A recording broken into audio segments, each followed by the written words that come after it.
être confondu avec un projet égotique ou une poésie subjective horriblement fadasse, comme disait Rimbaud, et que Alain avait lui aussi en horreur. Comment s'articule chez Alain ce projet autobiographique avec un projet constant qui est celui peut-être d'une visée épique et qui fait d'Alain un grand poète épique? Je ne sais pas si je peux répondre à ça, mais ce qu'a voulu Alain aussi au début, enfin à la fin des années 50, quand il s'est rendu compte que la poésie moderne se retrouvait avec des grands poètes, des grands indépendants, qui avaient une forme qui était reconnaissable et qui, encore une fois, sans forcément l'avoir voulu, mais était identifiable, c'est-à-dire finalement ramener leur poésie, leur poétique à une identité. Et cette identité faisait valeur, et cette valeur faisait position dans un paysage. Et Alain n'a pas aimé ça du tout. Il suffit de lire Déclaration d'indépendance, on voit bien qu'il donne un grand coup de pied dans la fourmilière. Et donc, de 62, celui qui est écrit en 59-60, et qui devient. Voilà. Et dans ce poème, non seulement il attaque toute cette poésie qui, même de la grande poésie, mais qui finalement pour lui faisait un peu réussite dans l'épicerie. Il parle de Saint-Jean-de-Perse en parlant de sa poésie ronron, la poésie ronron de Saint-Jean Petit Patapon. Donc c'est une manière de dire que cette poésie-là, qui, tout en étant très grande et très belle, fait une sorte de style, de poétique, parce qu'Alain n'a pas de poétique. Alain multiplie des expériences, traverse des états et refuse de s'arrêter. Et il refuse de se figer dans une forme. On a vu ça avec tous les poèmes qui sont là, c'est-à-dire que chaque livre de poème ou de poésie était différent du précédent. Il n'allait jamais refaire du Jouffroy. Et donc, inévitablement, en ne voulant pas s'arrêter, en continuant de traverser, surtout parce que s'arrêter et traverser, c'était aussi pactiser avec un état des choses qui est un état des choses politique, et qu'il ne voulait pas faire partie de ceux qui seraient amis de ces gens et qui donc seraient publiés parce que amis de ceux-là, ou parce que faisant une poésie qui finalement renvoyait une image peut-être qui plaisait à la France de l'époque. Lui, c'est la guerre d'Algérie, il écrit une poésie qui n'a rien à voir, il se tourne vers les poètes beats américains, voilà. Donc, sa biographie fait partie de son écriture, et sa biographie, son écriture, c'est son expérience. Ça ne peut pas s'arrêter. Et il ne peut pas faire autrement que de mettre sa vie dans son écriture, et son écriture ne peut pas faire autrement que de prendre sa vie, parce que sinon, c'est couper court à tout ce qu'il a aimé chez Breton et qui fait qu'il a commencé à écrire dans ce sens-là. La poésie, c'est mener une vie poétique, et mener une vie poétique, c'est n'accepter aucun dogme établi, aucune contrainte, aucune forme apprise. Il va en jouer ensuite, une fois qu'il va être passé par le Japon, il va être beaucoup plus souple, il me semble, avec ça. Mais toujours avec ou de l'ironie, ou une sorte de distance. La preuve, il reprend Dante, donc il reprend des formes, mais c'est pour les détourner.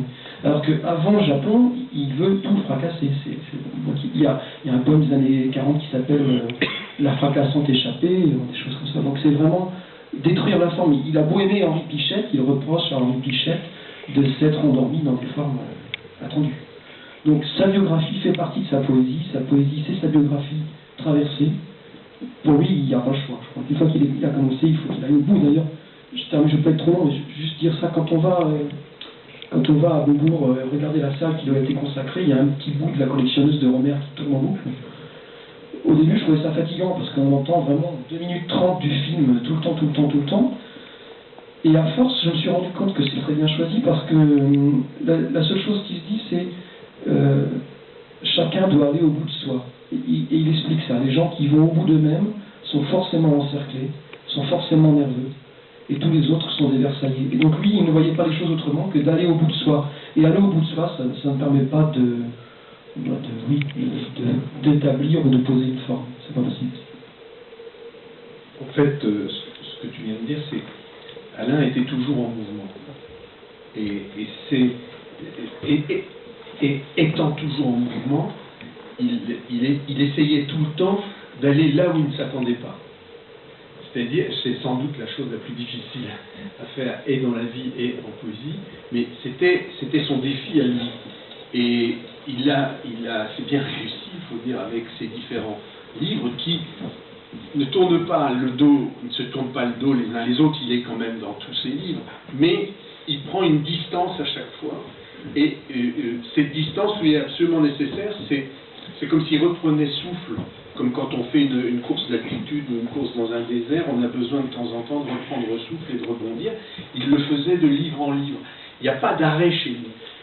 Pour faire, tu le disais tout à l'heure, Rimbaudien, bah oui, c'est l'anti-assis par excellence. À aucun moment, c'est pas lui qui mettrait des chaises dans le palais royal en faisant cette adéquation imbécile entre la poésie et le fait d'être assis. Il est bien évident que pour lui, la poésie elle ne peut être que debout, en mouvement et à toute vitesse. Un de ses livres, je crois, auquel il tenait beaucoup, s'appelle Trajectoire. Il n'y aura eu que des trajectoires dans toute son écriture. C'est comme ça qu'il faut le saisir pour ne pas le saisir, pour parodier Erasmus. Est-ce que c'est dans cette mobilité, enfin, est-ce que cette mobilité est au fond la proposition politique, puisqu'il y a une dimension politique forte chez Alain, qui se noue autour de deux termes, qui sont l'utopie et la révolution, mais plus qu'un modèle révolutionnaire constitué, c'est cette révolution de soi, ce qu'il appelait la révolution de la main gauche, qu'il proposait comme exemple, non pas comme modèle, et qui donne à cette poésie parfois ses accents politiques très forts. Oui, puis l'éloge quasi permanent du désordre. Tous les textes que l'on a entendus, tous, même les textes amoureux, font la part du désordre.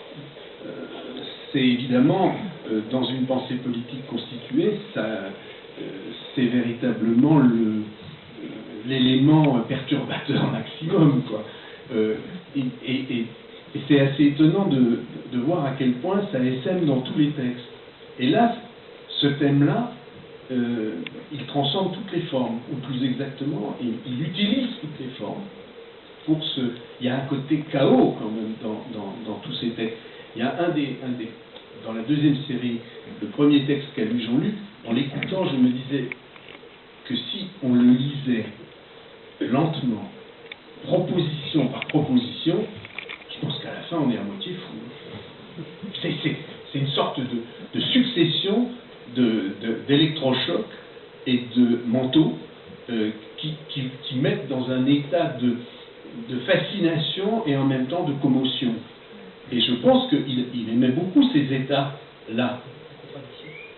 La contradiction, pour lui, c'était le moteur. C'est-à-dire c'était le seul moyen de ne pas rester assis, c'était de se contredire en permanence, de contredire ses habitudes, ses pensées, ses idées aussi, même si c'est pas toujours évident, et qu'il y avait sans doute des moments où il devait avoir beaucoup de mal. Mais il me semble en plus que le texte dont tu parles, ça s'appelle Règle de stratégie, je crois. C'est pour donner la logique d'ensemble. Voilà, bon.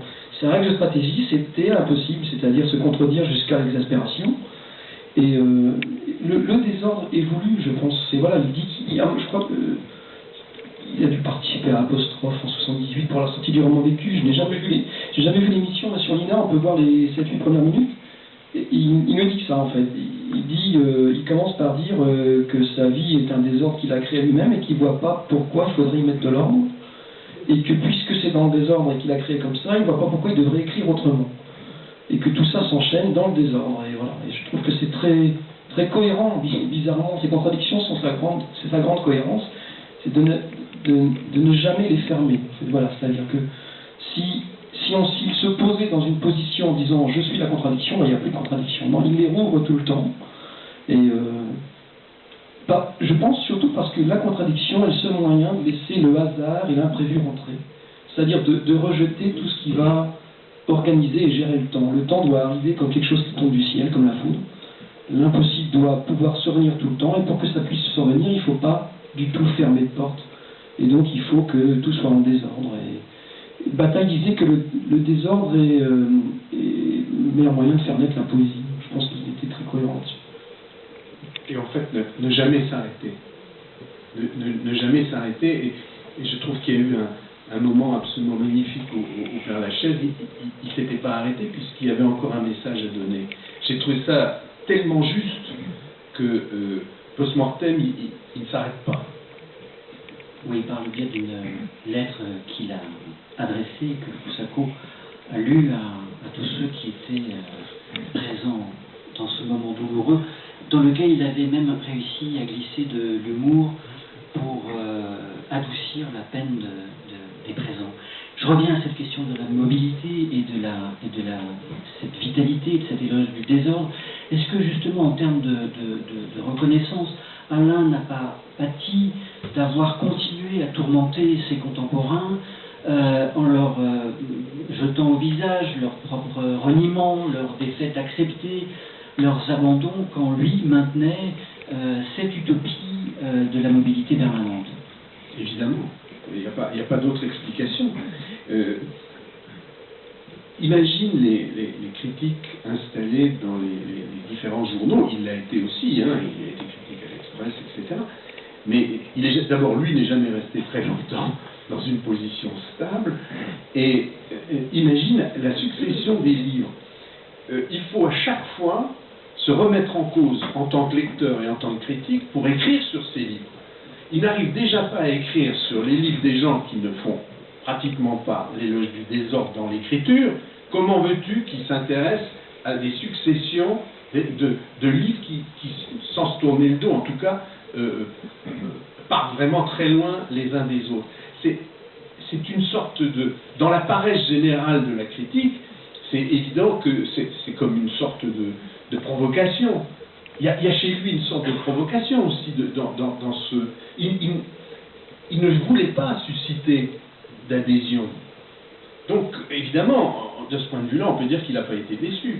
Mais c'est à nous maintenant de montrer à quel point il y a là un ferment actif d'une puissance extraordinaire qui nous a agi les uns les autres, mais qui continue aujourd'hui. Et son œuvre, il faut véritablement montrer à quel point c'est un univers en expansion constante, et donc essayer de saisir la comète, et de la faire partager en tout cas.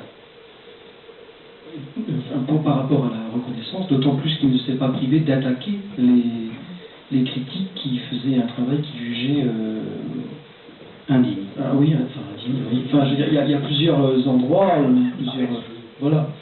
Et donc forcément, il s'est fait des ennemis, je pense, enfin moi je ne connais pas bien tout ça, mais il s'est fait des ennemis, je pense, définitifs en écrivant certains textes. Et puis, mais je pense qu'effectivement chez lui, il y a un plaisir à provoquer, mais pas de méchanceté, c'est-à-dire pas de volonté de descendre l'autre, de l'humilier, mais juste de lui montrer à quel point, finalement, l'autre, parce qu'il me l'a fait à moi plein de fois, donc je sais, finalement, à quel point l'autre n'était pas ni si clair, ni si libre, ni si jeune qu'il pensait. Voilà. Et donc, de montrer par l'exemple, parce qu'en fait, il a fait beaucoup par l'exemple, de leur dire, vous dites tout ça, c'est très bien, mais un, vous ne le faites pas, deux, vous ne le pensez pas jusqu'au bout, et trois, vous avez l'air ridicule, regardez-moi. Sans le dire, évidemment, mais en le faisant. Et je pense que ça, beaucoup ne lui ont pas pardonné. Et puis là, il a aussi évité, tout en étant très engagé politiquement et poétiquement, il n'a jamais lié son... Enfin, si, il a fait, mais disons pas un parti, pas un groupe, voilà. Quand on regarde 68, moi je me suis amusé à regarder de près un peu 68 parce que c'est vraiment important. Il n'est dans aucun groupe établi, c'est-à-dire qu'il est en même temps un peu chez Change, il est en même temps un peu auprès des lettres françaises, il connaît très bien les étudiants du 22 mars, tous ces gens entre eux ne se supportent pas, ne se voient pas, et il est dans tous les groupes, ce qui fait que quand les chercheurs actuels sur la sociologie 68 essaient de le trouver, ils le trouvent partout, ils ne comprennent plus rien, et donc dans le tableau final, ils l'effacent, parce que sinon ça ne rentre pas, il est dans toutes les cases. Donc comme il est dans toutes les cases, il n'est nulle part.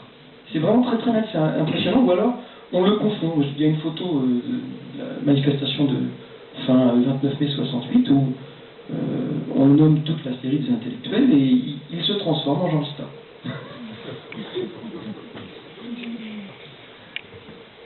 On va donner la parole à Jean-Luc pour terminer cette soirée, mais je voudrais quand même que quelques-uns d'entre vous, s'ils le souhaitent, prennent la parole après, parce que vous êtes nombreux à avoir connu Alain et à pouvoir donner l'un ou l'autre éclairage sur Alain, mais je donne la parole à